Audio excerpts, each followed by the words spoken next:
Hello students, इयत्ता 12वी अर्थशास्त्र या विषयाच्या अभ्याससत्रामध्ये मी धनवे GH शारदाबाई पवार महिला महाविद्यालय शारदानगर बारामती आपले सर्वांचे सहर्ष स्वागत करीत आहे.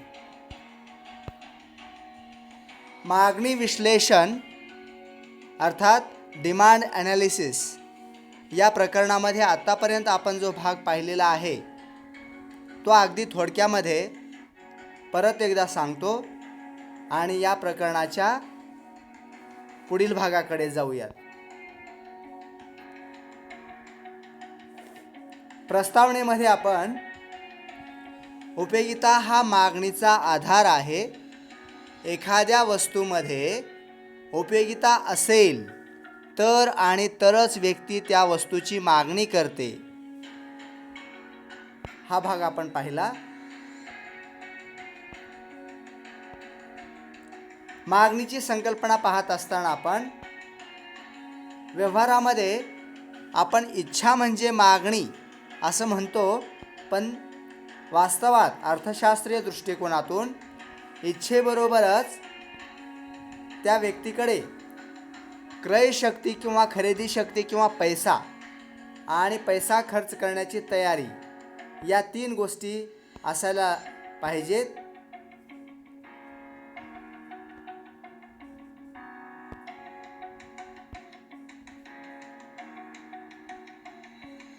इच्छा, खरेदी शक्ती आणि खरेदी शक्ती वापरण्याची तयारी किंवा पैसा खर्च करण्याची तयारी.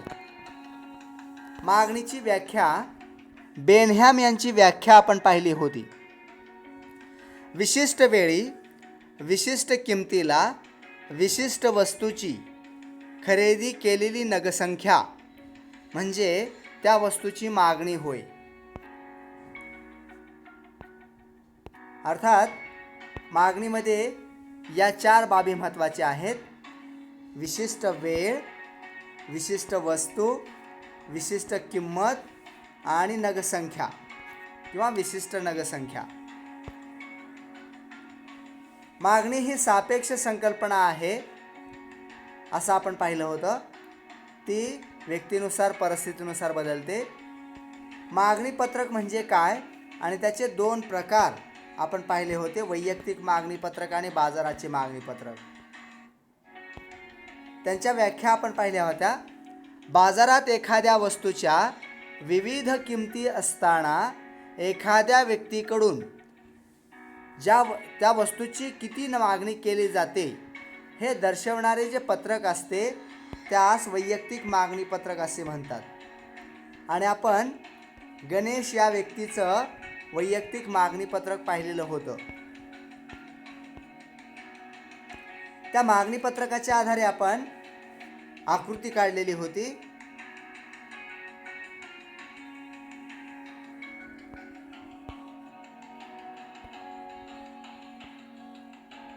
आकृतीचं स्पष्टीकरण केलेलं होतं. बाजार मागणी पत्रक त्याची व्याख्या: विशिष्ट कालावधीत बाजारात एखाद्या वस्तूच्या विविध किमतींना बाजारात असणाऱ्या सर्व व्यक्तीकडून जी एकूण मागणी केली जाते ती बाजार मागणी होय. विविध किमतींना असणारी ही बाजार मागणी ज्या पत्रकात दर्शविली जाते त्याला बाजार मागणी पत्रक असे म्हटले जाते. आपण प्रत्यक्ष बाजार मागणी पत्रक 3 व्यक्तीच्या संदर्भात, बाजारात 3 व्यक्ती आहेत असं गृहीत धरून बाजार मागणी पत्रक तयार केलेले होते आणि या बाजार मागणी पत्रकाची आपण आकृती काढलेली होती.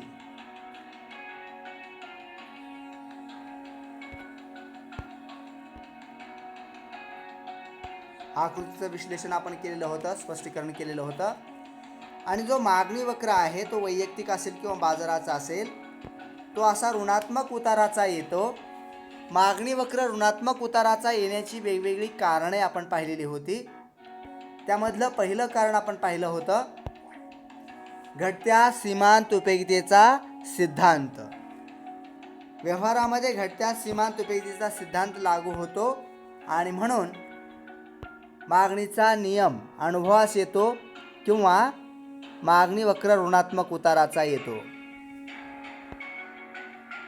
उत्पन्न परिणाम किंवा वास्तव उत्पन्न परिणाम. किमतीतील बदलाचा परिणाम वास्तव उत्पन्नावर होतो, म्हणजेच उपभोक्त्याला आहे त्या उत्पन्नातून अधिक वस्तू खरेदी करणं शक्य होतं. याला वास्तव उत्पन्न परिणाम असं म्हणतात. यामुळे मागणीचा वक्र हा ऋणात्मक उताराचा येतो, हे आपण पाहिलं. पर्यायता परिणाम हा एक मुद्दा आपण पाहिलेला होता. तर बाजारामध्ये एखाद्या वस्तूला जर पर्याय उपलब्ध असेल तर लोक किंमत वाढली असता पर्यायी वस्तूचा वापर करतात आणि त्यामुळे मागणी कमी होते आणि म्हणून मागणी वक्र ऋणात्मक उताराचा येतो. चहा आणि कॉफीचं उदाहरण घेऊन ही संकल्पना आपण समजून घेतलेली होती. विविध उपयोगी वस्तू असतात आणि या विविध उपयोगी वस्तूचा परिणाम कसा होतो पहा. जर ती विविध उपयोगी वस्तू वेगवेगळ्या कारणासाठी वापरली जात असेल तर ज्यावेळेस किंमत कमी होते त्यावेळेला तिचा वापर अतिशय किरकोळ कारणासाठी किंवा क्षुल्लक कारणासाठी केला जातो. त्यामुळे मागणी वाढते आणि मागणी वक्र ऋणात्मक उताराचा येतो. याच्या उलट काय होतं, जर वस्तूची किंमत वाढली तर त्या वस्तूचा वापर अतिशय महत्त्वाच्या कारणासाठीच केला जातो आणि मागणी कमी होते आणि म्हणून मागणी वक्र ऋणात्मक उताराचा येतो. दूध, साखर यासारख्या किंवा वीज यासारख्या वस्तूंचं उदाहरण आपल्याला इथे घेता येईल. नवीन उपभोक्ते. या नवीन उपभोक्त्यांमुळे मागणी वक्र, विशेषतः बाजाराचा मागणी वक्र हा ऋणात्मक उताराचा येतो. कसा ते पहा. बाजारात एखाद्या वस्तूची किंमत जर कमी झाली तर त्या वस्तूची मागणी नवीन उपभोक्तेसुद्धा, ज्यांना पूर्वी ही वस्तू घेणं शक्य नव्हतं, असे उपभोक्तेसुद्धा आता ही वस्तू घेऊ लागतात आणि त्यामुळे या वस्तूची मागणी वाढत जाते आणि मागणी वक्र ऋणात्मक उताराचा येतो. आपण मागणीचे प्रकार पाहिलेले होते. पहिला प्रकार आपण पाहिला होता प्रत्यक्ष मागणी. अर्थात ज्या वस्तूंची मागणी उपभोक्त्यांकडून गरजांच्या पूर्ततेसाठी करण्यात येते त्या मागणीला आपण प्रत्यक्ष मागणी असे म्हणतो. उपभोक्त्यांकडून गरजांच्या पूर्ततेसाठी करण्यात येणारी मागणी ही कसली मागणी आहे? प्रत्यक्ष मागणी आहे. प्रत्यक्ष वापरासाठी, प्रत्यक्ष उपभोगासाठी ज्या वस्तू आणि सेवांची मागणी केली जाते त्याला आपण काय म्हटलेलं आहे? प्रत्यक्ष मागणी असं म्हटलेलं आहे.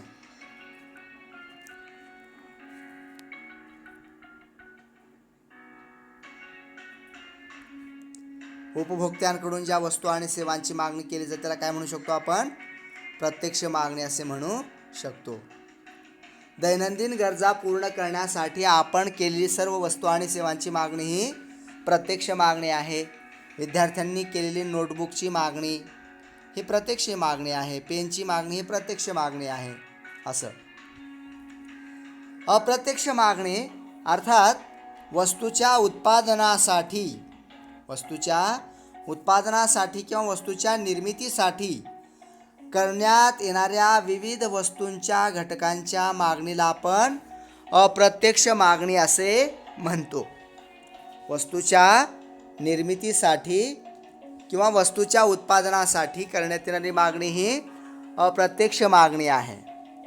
उदाहरणार्थ, पेन तयार करण्यासाठी प्लास्टिकची मागणी किंवा सर्व उत्पादन घटकांची मागणी, भूमी, भांडवल, श्रम, संयोजन, कच्चा माल, वीज, यंत्रे, अवजारे, हत्यारे, इमारती या सर्व वस्तूंची मागणी ही कसली मागणी असते? अप्रत्यक्ष मागणी असते. किंवा साखर कारखान्यामध्ये ऊसाची मागणी ही अप्रत्यक्ष मागणी आहे. पूरक मागणी किंवा संयुक्त मागणी हा एक प्रकार आपण पाहिलेला होता. अर्थात उपभोक्ता ज्यावेळी एखादी गरज पूर्ण करण्यासाठी अनेक वस्तूंची मागणी करतो, एकत्रितरित्या मागणी करतो, संयुक्तपणे मागणी करतो, त्या मागणीला आपण काय म्हणतो? पूरक मागणी किंवा संयुक्त मागणी असे म्हणतो. चहा पिणे ही एक गरज पूर्ण करण्यासाठी उपभोक्ता ज्यावेळेला अनेक वस्तूंची मागणी करतो तर ही मागणी कसली मागणी आहे? पूरक मागणी किंवा संयुक्त मागणी आहे. किंवा गाडी आणि पेट्रोलची मागणी ही संयुक्तपणे करावी लागते. संमिश्र मागणी हा एक प्रकार आपण पाहिलेला होता. चौथा प्रकार होता संमिश्र मागणी. अर्थात ज्यावेळेला अनेक गरजा पूर्ण करण्यासाठी एकाच वस्तूची मागणी केली जाते किंवा करतो त्याला आपण काय म्हणतो? संमिश्र मागणी असे म्हणतो किंवा मिश्र मागणी. संमिश्र, मिश्र. इथं गरजा काय आहेत? अनेक. आणि वस्तू काय आहे? एक. उदाहरण पाहूया. विजेची मागणी ही संमिश्र मागणी आहे.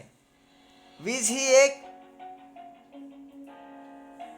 अशी बाब आहे की जी अनेक गरजांच्या पूर्ततेसाठी वापरता येते. जसं की दिवे लावणे, पंखा चालू करणे, धुलाई यंत्र, फ्रीज चालवणे, टी व्ही चालवणे इत्यादी. म्हणजे या सर्व गरजा पूर्ण करण्यासाठी उपभोक्ता काय करतो? वीज या एका वस्तूचा वापर करतो किंवा एका वस्तूची मागणी करतो. या मागणीला आपण काय म्हणतो? संमिश्र मागणी असे म्हणतो. स्पर्धात्मक मागणी हा एक प्रकार आपण पाहिलेला होता. स्पर्धात्मक मागणी याचा अर्थ दोन पर्यायी वस्तूंची मागणी ही स्पर्धात्मक मागणी असते. व्यवहारामध्ये अनेक वस्तू या पर्यायी असतात. एका वस्तूच्या बदली आपण दुसरी वस्तू वापरू शकतो. याला आपण पर्यायी वस्तू म्हणतो. आणि या पर्यायी वस्तूच्या किमतीचा परिणाम एका वस्तूच्या किमतीचा परिणाम दुसऱ्या वस्तूच्या मागणीवर होतो आणि त्यामुळे मागणीत जो बदल होतो त्याला आपण स्पर्धात्मक मागणी असे म्हणतो. चहा आणि कॉफी या कसल्या वस्तू आहेत? तर या दोन पर्यायी वस्तू आहेत आणि यामध्ये जणू काही स्पर्धा चाललेली असते, चढाओढ चाललेली असते, म्हणून याला आपण स्पर्धात्मक मागणी असं म्हटलेलं आहे. मागणी निर्धारित करणारे घटक किंवा मागणीवर परिणाम करणारे घटक आपण पाहिलेले आहेत.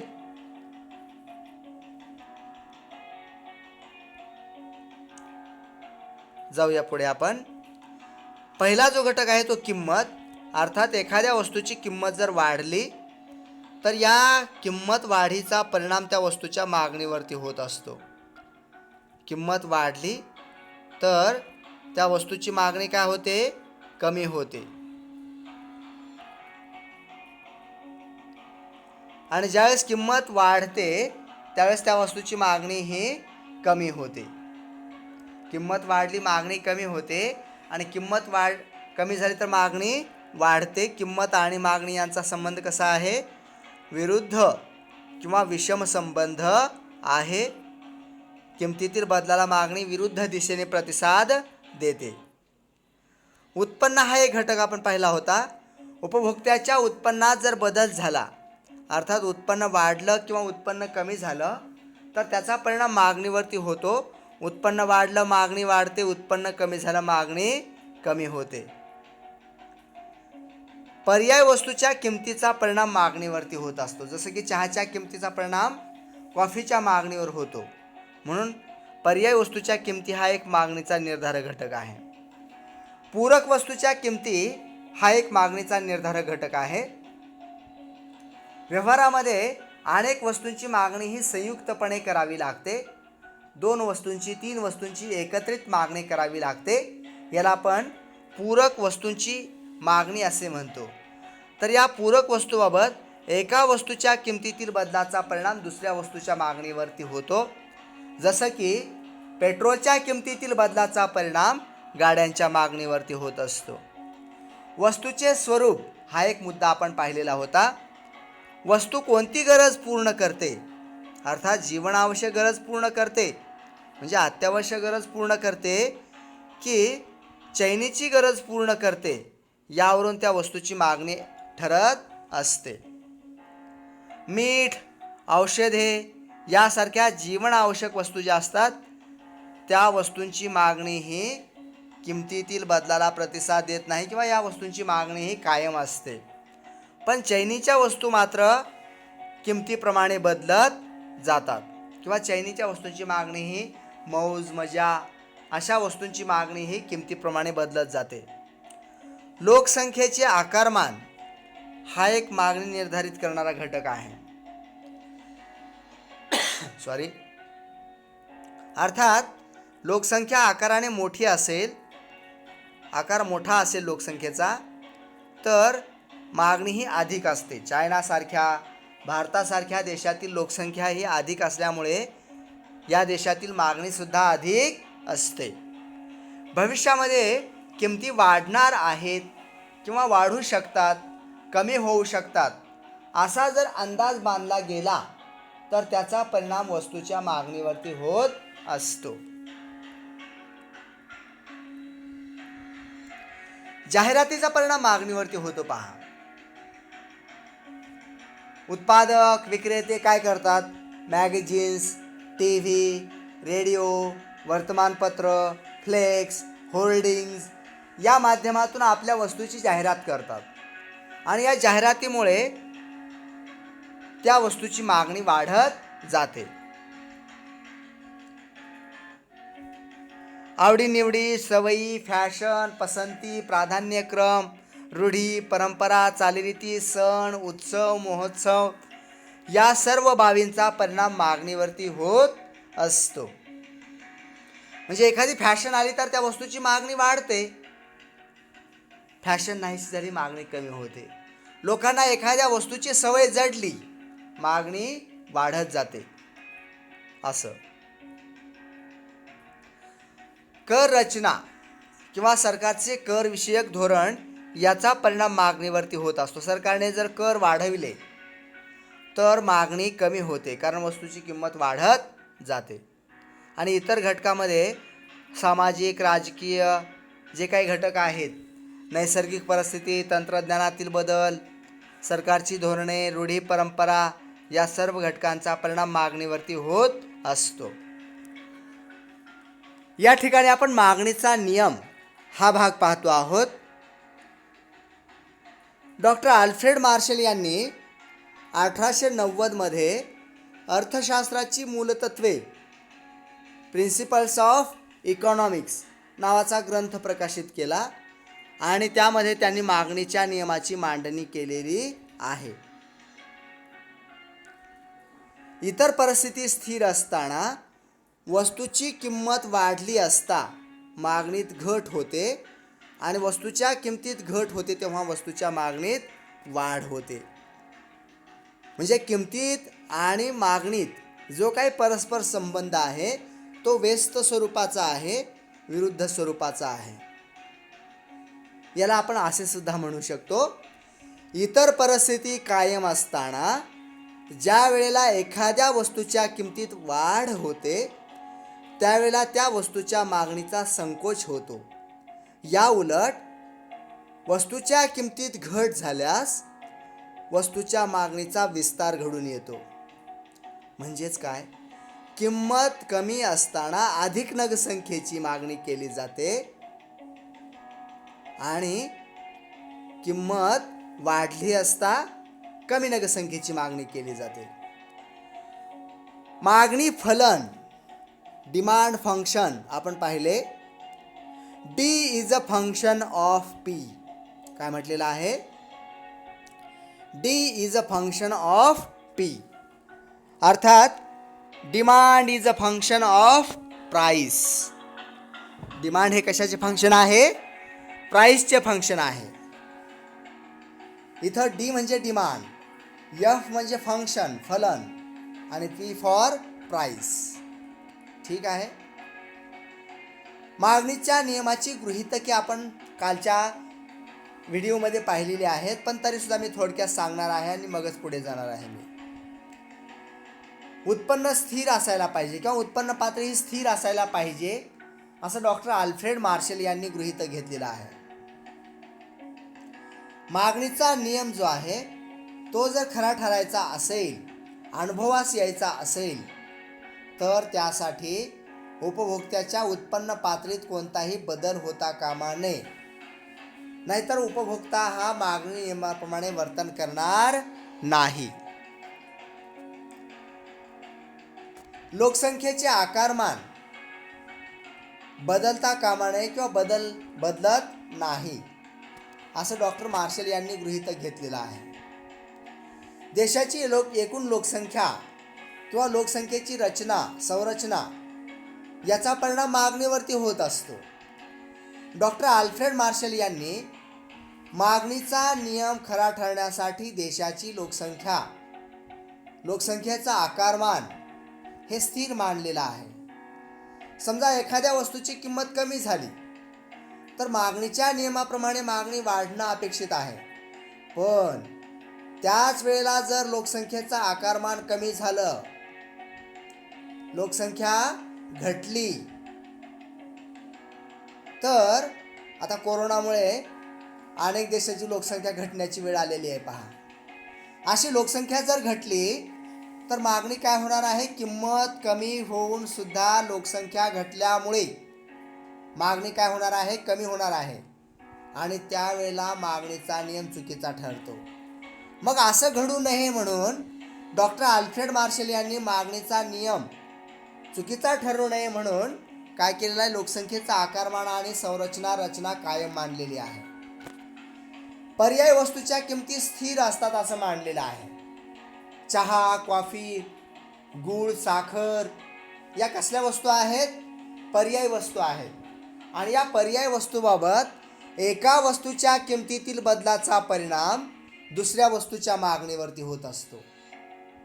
आणि म्हणून अशा पर्याय वस्तूबाबत मागणीचा नियम खरा ठरण्यासाठी त्या पर्याय वस्तूची किंमत ही स्थिर आहे असं डॉक्टर अल्फ्रेड मार्शल यांनी गृहीत धरलेलं आहे.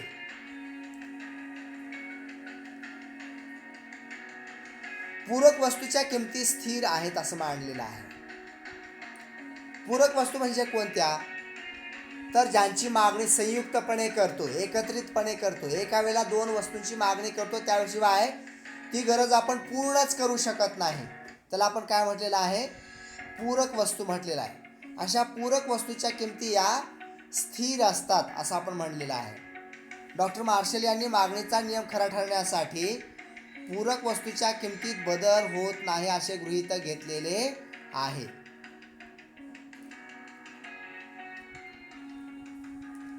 भविष्यकालीन किंमत बदलाची अपेक्षा किंवा अंदाज बांधले जात नाहीत असं डॉक्टर अल्फ्रेड मार्शल यांनी गृहीत घेतलेलं आहे. म्हणजे उपभोक्ते भविष्यात वस्तूच्या किमतीत वाढ किंवा घट याबाबतचे अंदाज बांधत नाहीत, तसे अपेक्षा व्यक्त करत नाहीत असं गृहीत घेतलेलं आहे. असं गृहीत घेतलं तरच मागणीचा नियम खरा ठरतो. उपभोक्त्यांच्या आवडीनिवडी, सवयी, फॅशन, त्यांचा प्राधान्यक्रम, पसंतीक्रम या गोष्टी बदलत नाहीत, या बाबीमध्ये बदल होत नाही असं डॉक्टर अल्फ्रेड मार्शल यांनी गृहीत घेतलेलं आहे. मागणीचा नियम त्याशिवाय खरा ठरू शकत नाही. शासनाचे कर विषयक धोरण जे आहे त्या कर विषयक धोरणामध्ये कोणताही बदल होत नाही असं डॉक्टर मार्शल यांनी गृहीत घेतलेलं आहे. ही सर्व गृहीतके पाहिल्यानंतर आपण पुढे जातो आहोत. मागणीचा नियम आपण तक्त्याच्या साहाय्याने समजून घेणार आहोत. काय आहे मागणीचा नियम? अगोदर मागणीचा नियम परत एकदा पाहूयात आणि मग आपण तक्त्याकडे जाऊयात. ठीक आहे. डॉक्टर अल्फ्रेड मार्शल यांनी 1890 मध्ये प्रिन्सिपल्स ऑफ इकॉनॉमिक्स अर्थशास्त्राची मूलतत्वे नावाचा ग्रंथ लिहिला आणि या ग्रंथामध्ये त्यांनी हा मागणीचा नियम स्पष्ट केलेला आहे. काय आहे मागणीचा नियम? पहा, इतर परिस्थिती स्थिर असताना वस्तूची किंमत वाढली असता मागणीत घट होते. पहा, वस्तूची किंमत वाढली असता मागणीत काय होते? घट होते. आणि जेव्हा वस्तूच्या किमतीत घट होते तेव्हा वस्तूच्या मागणीत वाढ होते. म्हणजेच आपण समजा बाजारात गेलो आणि बाजारात एखाद्या वस्तूची किंमत जर वाढलेली असेल तर ती वस्तू आपण घेणार नाही, हो की नाही. याला आपण काय म्हटलेलं आहे, म्हणजे किंमत कमी झाली तर त्या वस्तूची मागणी आपण करतो, जास्ती घेतो त्या वस्तू. आणि किंमत जर वाढली तर त्या वस्तूची मागणी आपण कमी करतो.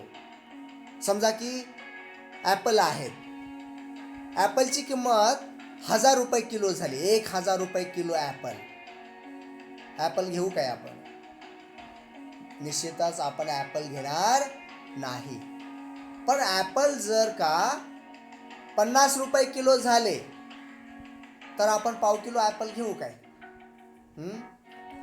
तर सांगण्याचा उद्देश लक्षात आला का? ॲपलची किंमत ज्यावेळेला 1000 रुपये होते त्यावेळेला ॲपलची मागणी काय होणार आहे? कमी होणार आहे. आणि ज्यावेळेस ॲपलची किंमत 50 रुपये किलो होणार आहे त्यावेळेस त्याची मागणी काय होणार आहे? वाढणार आहे. असं यालाच आपण मागणीचा नियम असं म्हटलेलं आहे. डॉक्टर अल्फ्रेड मार्शल यांनी या नियमाची मांडणी केलेली आहे. त्यांनी किंमत आणि मागणी यांच्यामधला जो काही परस्पर संबंध आहे तो विरुद्ध असतो, विषम असतो असं स्पष्ट केलेलं आहे. इतर परिस्थिती कायम असताना, दुसरी एक व्याख्या आहे ती पण पाहूयात. इतर परिस्थिती कायम असताना ज्या वेळेला एखाद्या वस्तूच्या किमतीत वाढ होते त्यावेळेला त्या वस्तूच्या मागणीचा संकोच होतो. या उलट वस्तूच्या किमतीत घट झाल्यास वस्तूच्या मागणीचा विस्तार घडून येतो. म्हणजेच कमी किमतीला अधिक नगसंख्येची मागणी व अधिक किमतीला कमी नगसंख्येची मागणी केली जाते. तेच आपण फलनाच्या स्वरूपात सांगितलं होतं, D is a function of P.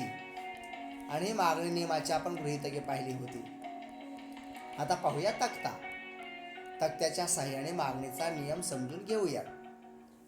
आता पहा, इथं किंमत जी आहे ती किंमत काय दिलेली आहे पहा. 2, 4, 6, 8, 10, 12, 14 आपण काही घेऊ शकतो. आपल्याला जशी पाहिजे तशी आपण किंमत घेऊ शकतो. आता पहा, आपण कसंही वरून खाली किंवा खालून वर कुठेही कसंही जाऊ शकतो. समजा की 2 रुपये किंमत होती. 2 रुपये ही कमी किंमत आहे ना, तर या कमी किंमतीला मागणी 350 एवढी आहे. म्हणजे किंमत कमी असताना मागणी काय आहे? इथं जास्ती नगसंख्येची केलेली आहे. कमी किंमतीला अधिक नगसंख्येची मागणी केलेली आहे. कमी किंमतीला मागणीचा विस्तार झालेला आहे, काही म्हणू शकतो आपण. 2 रुपये या किंमतीला किती नगसंख्येची मागणी आहे? 350. आता किंमत वाढली पहा. किंमत 2 वरनं 4 रुपये झाली तर मागणी आता काय झालेली आहे? 350 नगांवरून मागणी आता 300 नगांची झालेली आहे. अर्थात वस्तूच्या मागणी नगसंख्येमध्ये ही जी वाढ झालेली आहे, ही जी घट झालेली आहे, 350 वरून 350 नगांची मागणीमध्ये जी घट झाली ती किमतीमध्ये झालेली जी वाढ आहे 2 रुपयाची त्यामुळे झालेली आहे. किंमत आता 6 रुपये झाली. किंमत किती झाली? 6 रुपये. तर ही जी 6 रुपये किंमत झालेली आहे ती का झालेली आहे?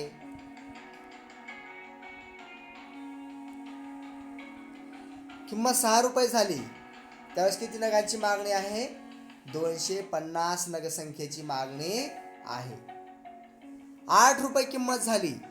8 रुपये किमतीला 200 नगांची मागणी आहे. 10 रुपये किमतीला 150, 12 रुपयाला 100 आणि 14 रुपये किंमत झाल्यानंतर मागणी सर्वात कमी अर्थात 50 नगसंख्येची झालेली आहे. मागणीमध्ये ही जी घट झालेली आहे, मागणीचा जो संकोच झालेला आहे, 350, 300, 250, 200, 150, 100, 50 ही जी मागणीमध्ये घट झाली ती कशामुळे घडून आलेली आहे? इतर परिस्थिती स्थिर असताना किमतीत झालेली ही जी काय वाढ आहे त्या किमतीतील वाढीमुळे मागणीमध्ये काय झालेली आहे, घट झालेली आहे. ठीक आहे. उलट बाजूने पाहूया. पहा, मूळ किंमत आपण 14 रुपये मांडली. 14 रुपये किमतीला किती नगसंख्येची मागणी आहे? 14 रुपये या किमतीला उपभोक्त्याकडून 50 नगांची मागणी केली जाते. 12 रुपये किमतीला 100 नगांची मागणी केली जाते. 10 रुपये किमतीला 150 नगांची. 8 रुपये किमतीला 200 नगांची. 6 रुपये किमतीला 250. 4 रुपये किमतीला 300 आणि 2 रुपये किमतीला 350. म्हणजे किंमत अशी कमी कमी होत असताना मागणी काय होते, वाढत वाढत जाते. ठीक आहे. आणि किंमत अशी वाढत वाढत जात असताना मागणी काय होते, अशी कमी कमी होत जाते. हा जो मागणीचा तक्ता आहे, या मागणी तक्त्याच्या आधारे आपल्याला काय करता येईल, एक आकृती काढता येईल. पण तत्पूर्वी लक्षात घ्या, आपल्याला तक्त्याचं विश्लेषण करायला लागतं. वरील तक्त्यामध्ये 2 रुपये या किमतीला एवढी 350 नगांची मागणी आहे, 4 रुपये असं तुम्ही स्पष्ट करायचं आहे. तिथे अनेक वेळा स्पष्टीकरण आपण केलेलं आहे. मी आता डायरेक्ट आकृतीकडे जातो आहे. ही आकृती आपण पाहूयात. आता इथं काय झालेलं आहे पहा. ही जी आकृती आहे, या आकृतीमध्ये वैयक साक्षावरती आपण काय केलेलं आहे, मागणी घेतलेली आहे. वस्तूची असणारी मागणी वैयक साक्षावर घेतलेली आहे आणि वस्तूची असणारी किंमत आपण OY अक्षावर घेतलेली आहे. आणि इथं 2 रुपये या किमतीला, ही 2 रुपये किंमत आहे पहा. 2 रुपये या किमतीला किती नगांची मागणी आहे, 350. ओके. किंमत वाढली, 4 रुपये झाली. 4 रुपये किमतीला किती नगांची मागणी आहे, 300. 6 रुपये या किमतीला किती नगांची मागणी आहे, 250. 8 रुपये किमतीला किती नगांची मागणी आहे, 200. 10 रुपये किमतीला किती नगांची मागणी आहे, 150. 12 रुपये किमतीला 100 नगांची मागणी आहे आणि 14 रुपये किमतीला 50 नगांची मागणी आहे. अशा पद्धतीने किंमत वाढत असताना मागणीचा काय झालेला आहे, इथं संकोच झालेला आहे. म्हणजे आपण इकडं काय घेऊ शकतो, मागणीचा विस्तार, आणि इकडं काय आहे, मागणीचा संकोच. ठीक आहे. म्हणजे अधिक किमतीला कमी नगसंख्येची मागणी केली जाते आणि कमी किमतीला अधिक नगसंख्येची मागणी केली जाते. हा मागणीचा नियम आपण आकृतीच्या सहाय्याने समजून घेतलेला आहे. हीच आकृती इथं सुद्धा दिलेली आहे, तुम्ही हे पाहू शकता. आकृतीचे स्पष्टीकरण आपण करायला लागतं. वरील आकृतीमध्ये, अगोदर आकृती काढलेली असली पाहिजे. वरील आकृतीमध्ये वैयक साक्षावर मागणी घेतलेली असून OY अक्षावर वस्तूची किंमत घेतलेली आहे. अमक्या अमक्या किमतीला अमक्या अमकी मागणी आहे. म्हणजे तुम्ही ते तिथं पर्टिक्युलर लिहायचं आहे. मी उदाहरणादाखल असं सांगतो आहे. तर किंमत एवढी असताना एवढी मागणी आहे. किंमत आता वाढली तर मागणी कमी झाली. किंमत कमी झाली तर मागणी वाढली. या पद्धतीने तुम्ही मागणीचं स्पष्टीकरण करायचं आहे. वरील आकृतीमध्ये DD हा मागणी वक्र असून तो डावीकडून उजवीकडे खाली सरकत जाणारा अर्थात ऋणात्मक उताराचा आलेला आहे, असा आकृतीचं स्पष्टीकरण करायचं आहे. अशा पद्धतीने आकृतीचं स्पष्टीकरण आपण केलेलं आहे. या ठिकाणी मागणीचा नियम आपण तक्ता आणि आकृतीच्या साहाय्याने समजून घेतलेला आहे. आपण या ठिकाणी थांबतो आहोत. भेटूया उद्याच्या तासामध्ये. मागणी नियमाचे अपवाद आपण उद्या काय पाहतो आहोत, लक्षात घ्या. मागणीचा जो नियम आहे की नाही, या मागणी नियमाचे वेगवेगळे अपवाद आपण पाहणार आहोत. तर भेटूया उद्याच्या तासामध्ये. थँक्यू, धन्यवाद, आभारी आहे.